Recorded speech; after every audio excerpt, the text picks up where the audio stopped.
ये कहानी है 31 अक्टूबर 1984 की। ये कहानी है उस दिन की जब former prime minister Shrimati Indira Gandhi को उन्हीं के घर में उन्हीं के 2 बॉडीगार्ड्स ने 33 गोलियां मारकर छलनी कर दिया। आज 3D एनिमेशन की मदद से डिटेल में समझाऊंगा कि उस दिन सुबह से लेके प्राण त्यागने तक क्या क्या हुआ। लेकिन सबसे पहले आप इस कहानी की इम्पोर्टेंट लोकेशंस पे ध्यान दो। ये श्रीमती इंदिरा गांधी का रेसिडेंस था जिसे एक सफदरजंग रोड बोला जाता था, और ये उनका ऑफिस था जिसे एक अकबर रोड बोला जाता था। दोनों बॉडीगार्ड्स ने इनके ऊपर अटैक इस गेट पर किया था, और ये वो रास्ता है जो पीएम के ऑफिस को पीएम रेसिडेंस से जोड़ता है। इस अटैक की लोकेशन से 4.4 किलोमीटर दूर है ये एम्स हॉस्पिटल, जहां गोलियां लगने के बाद फॉर्मर पीएम को ले जाया गया था। आज दिन है 31 अक्टूबर 1984 का, और प्रधानमंत्री निवास में आज सुबह की शुरुआत किसी और दिन की तरह ही हुई है। फर्क सिर्फ इतना सा है कि आज एक बहुत बड़े पेड़ को गिराने की साजिश है जो कई महीनों से चल रही थी। इस साजिश को अंजाम देने वाले भी कोई और नहीं, देश की पहली महिला प्रधानमंत्री इंदिरा गांधी के फेवरेट बॉडीगार्ड्स में से ही हैं। एक तो ये बेअंत सिंह, जो कि पिछले 10 सालों से पीएम के स्पेशल सिक्योरिटी गार्ड्स में से एक था, और ये फेवरेट भी था। इसलिए पिछले 10 सालों में पीएम के साथ कई विदेशी दौरों पर as a personal security guard गया था। और दूसरा ये 22 साल का सतवंत सिंह, जो कि पीएम सिक्योरिटी में अभी पिछले 5 महीनों से ही था। आज सुबह पीएम साहिबा रोज की तरह जल्दी उठ गयी, और आज उनका एक आयरिश टीवी के जर्नलिस्ट और एक्टर पीटर उस्तिनोव के साथ डॉक्यूमेंट्री के लिए इंटरव्यू शेड्यूल्ड है।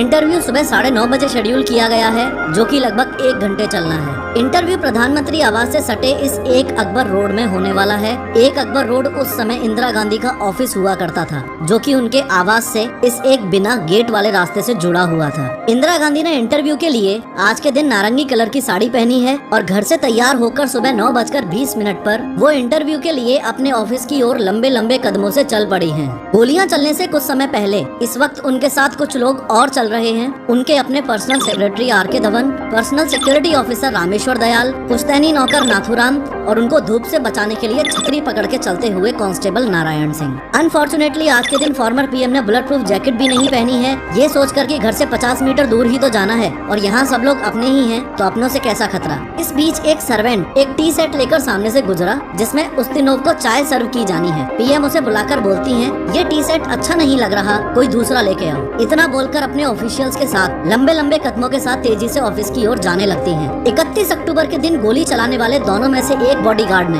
यानी सतवंत सिंह ने, बहाना किया कि उनका पेट खराब है, इसलिए उसे शौचालय के नजदीक तैनात किया जाए। इस तरह बेअंत और सतवंत एक साथ इसी गेट पर प्लानिंग के तहत तैनात हैं। ये गेट जो कि पीएम ऑफिस और रेसिडेंस को जोड़ता है। जैसे जैसे इंदिरा गांधी ऑफिस की ओर तेजी से बढ़ रही हैं, वैसे ही पहला बॉडीगार्ड सब इंस्पेक्टर बेअंत सिंह उनकी ओर बढ़ने लगा। इंदिरा गांधी और बेअंत सिंह की आंखें मिली तो इंदिरा गांधी बेअंत को देख के मुस्कुराई और नमस्ते के लिए हाथ जोड़ने की पोजीशन में आई। ऐसा इसलिए क्योंकि इंदिरा गांधी बेअंत को 10 सालों से जानती थी, और रोज जब भी बेअंत सिंह इंदिरा गांधी को देखता तो नमस्ते करता था। इसलिए आज भी इंदिरा गांधी ने उसको अपने ओर बढ़ता देखकर सोचा कि नमस्ते बोलेगा, इसलिए इंदिरा गांधी ने पहले ही हाथ जोड़ लिए। लेकिन आज बेअंत सिंह का मिजाज बागियों वाला है। आज उसका मकसद कुछ अलग ही है। एकाएक बेअंत ने लगभग 9:25 पर अपनी .38 कैलिबर सर्विस रिवॉल्वर निकाली और तान दी इंदिरा गांधी पर। जब तक कोई कुछ समझ पाता, उससे पहले ही फायर के 3 राउंड बेअंत की रिवॉल्वर से निकल चुके हैं, और ये तीनों गोलियां इंदिरा गांधी की चेस्ट और एब्डोमिनल एरिया में लगी हैं, और यहीं से एक बड़े पेड़ के गिरने की दास्तान शुरू हो चुकी है। 3 गोलियां लगते ही इंदिरा गांधी जमीन पर गिर गयी और जोर से बोली, ये क्या कर रहे हो? बेअंत 1 सेकंड के लिए रुका और सतवंत को देखकर जोर से चिल्लाया, गोली चला। सतवंत, जो अभी तक बेअंत के पास भूत बना खड़ा था, वो अपनी कार्बाइन बंदूक को इंदिरा गांधी की ओर घुमाकर 30 गोलियां बस्ट फायर कर देता है। इंदिरा गांधी को बचाने के लिए जैसे ही उनके personal security officer Rameshwar Dayal आगे बढ़े, तो उनके पाँव में सतवंत के द्वारा चलाई गई गोलियां लगी और वो वहीं पर गिर गए। एक अकबर रोड यानी कि पीएम ऑफिस से एक पुलिस ऑफिसर दिनेश कुमार भट्ट ये देखने के लिए बाहर आए कि ये गोलियां कहाँ चली हैं। उसी समय बेअंत और सतवंत सिंह ने अपने वेपन्स फेंककर सरेंडर करने के लिए हाथ खड़े कर दिए और कहने लगे कि हमको जो करना था वो हमने कर दिया, अब तुम्हें जो करना है कर लो। और उन्होंने इंदिरा गांधी से ऑपरेशन ब्लू स्टार का बदला ले लिया। ऑपरेशन ब्लू स्टार में इंदिरा गांधी ने सिखों के पवित्र स्थल गोल्डन टेम्पल को कुछ अलगाववादियों से आर्मी ऑपरेशन के जरिए फ्री करवाया था। आर्मी ऑपरेशन की वजह से काफी सिख उनसे खफा थे। कांस्टेबल नारायण सिंह ने आगे कूदकर बेअंत सिंह को जमीन पर पटक लिया। पास के गार्ड रूम से आईटीबीपी के जवान दौड़ते हुए आए और उन्होंने सतवंत सिंह को भी अपने घेरे में ले लिया। टोटल 33 फायर किए गए हैं, जिसमें से 30 गोलियां इंदिरा गांधी को लगी और काफी गोलियां उनके शरीर को चीरकर निकल गयी। इंदिरा गांधी के पर्सनल सेक्रेटरी आर.के. धवन ने होश संभाला और चिल्लाकर एम्बुलेंस लाने के लिए बोला, लेकिन कहते हैं ना, होनी को कौन टाल सकता है। एक दिन पहले ही भुवनेश्वर में हुई इलेक्शन रैली के भाषण में इंदिरा गांधी ने कहा था कि चिंता नहीं है कि मैं जीवित रहूं या नहीं रहूं।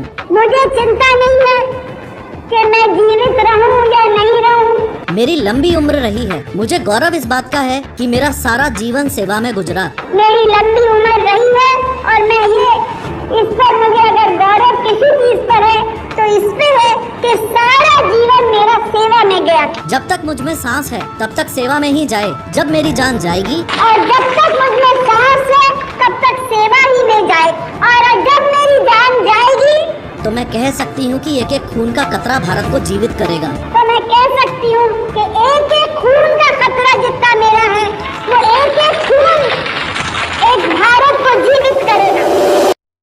इंदिरा गांधी के कहे गए शब्द आज यानी 31 अक्टूबर 1984 को सच होते दिख रहे हैं। भारत की मिट्टी में वो अभी लहूलुहान पड़ी हैं। मानो समय रुक सा गया है और जो एम्बुलेंस लाने को बोला था वो अभी तक आई नहीं है। पीएम हाउस में हर समय एक एम्बुलेंस खड़ी रहती है, लेकिन आज के दिन उसका ड्राइवर वहाँ पर यानी कि पीएम आवास में ड्यूटी पर मौजूद नहीं है। यही सबसे पहला संकेत है कि आगे आने वाले घंटे इंदिरा गांधी के लिए बहुत ही मुश्किल भरे होने वाले हैं। गोलियों की आवाज सुनकर कांग्रेस लीडर माखनलाल फोतेदार इंदिरा गांधी के पास पहुँचे और एम्बुलेंस ना आते देख आर के धवन ने चिल्लाकर कोई भी कार निकालने के लिए कहा। इंदिरा गांधी को जमीन से आर के धवन और माखनलाल फोतेदार ने उठाकर सफेद एम्बेसडर कार की पिछली सीट पर रखा। आगे की सीट पर आर के धवन, फोतेदार, सिक्योरिटी ऑफिसर दिनेश भट्ट और ड्राइवर बैठे हैं। गोली की आवाज सुनकर सोनिया गांधी नंगे पाँव ही गाड़ी की ओर दौड़ी। इंदिरा गांधी को इस हालत में देखकर वो उसी हाल में कार की पीछे वाली सीट पर बैठ गयी। उन्होंने खून से लथपथ इंदिरा गांधी का सिर अपनी गोद में लिया और कार बहुत तेजी से एम की तरफ बढ़ी। 9:31 पर एम्बेसडर कार एम्स के इमरजेंसी वार्ड के गेट पर पहुंच गई। इमरजेंसी वार्ड का गेट खोलने में और गाड़ी से इंदिरा गांधी को उतारने में ही 3 मिनट का टाइम लग गया है और इस समय गुजरने वाली हर एक सेकंड बहुत ही ज्यादा इम्पोर्टेंट है। अनफॉर्चुनेटली आज एम्स के इमरजेंसी वार्ड में एक स्ट्रेचर तक मौजूद नहीं है। किसी तरह एक पहिए वाली स्ट्रेचर का इंतजाम किया गया। जब इंदिरा गांधी को कार से उतारा गया तो उनको इस हालत में देखकर वहाँ तैनात डॉक्टर्स घबरा गए और जल्दी से अपने सीनियर डॉक्टर्स को इन्फॉर्म किया। वैसे सीनियर डॉक्टर्स को अभी तक इस बात का ध्यान नहीं था कि इंदिरा गांधी को इस तरह से गोलियां मारी गई हैं। जब सीनियर डॉक्टर्स इमरजेंसी वार्ड में दौड़कर आए तो उनको तो ऐसा लगा कि शायद हॉस्पिटल में किसी तरह का इंस्पेक्शन होगा। सीनियर डॉक्टर्स ने जब वहाँ खड़े जूनियर स्टाफ से पूछा कि पीएम साहिबा कहाँ हैं, तो एक जूनियर स्टाफ ने कांपते हाथों से स्ट्रेचर पर कपड़े से ढकी हुई लहूलुहान बॉडी की ओर इशारा किया। डॉक्टर्स ने जब पीएम को इस हालत में देखा तो वो भी घबरा गए। सीनियर डॉक्टर्स को इलेक्ट्रोकार्डियोग्राम में इंदिरा गांधी के हार्ट की मामूली गतिविधि दिखाई दे रही है। इसका मतलब है कि वो क्लिनिकली अलाइव हैं, लेकिन नाड़ी में कोई धड़कन नहीं मिल रही है। उनकी आंखों की पुतलियां भी फैली हुई हैं, जो संकेत है कि उनके दिमाग को क्षति पहुंची है। फिर अगले कुछ घंटों तक फॉर्मर पीएम की जान बचाने के लिए देश के बेस्ट 20 डॉक्टर्स की टीम ने जी तोड़ मेहनत की।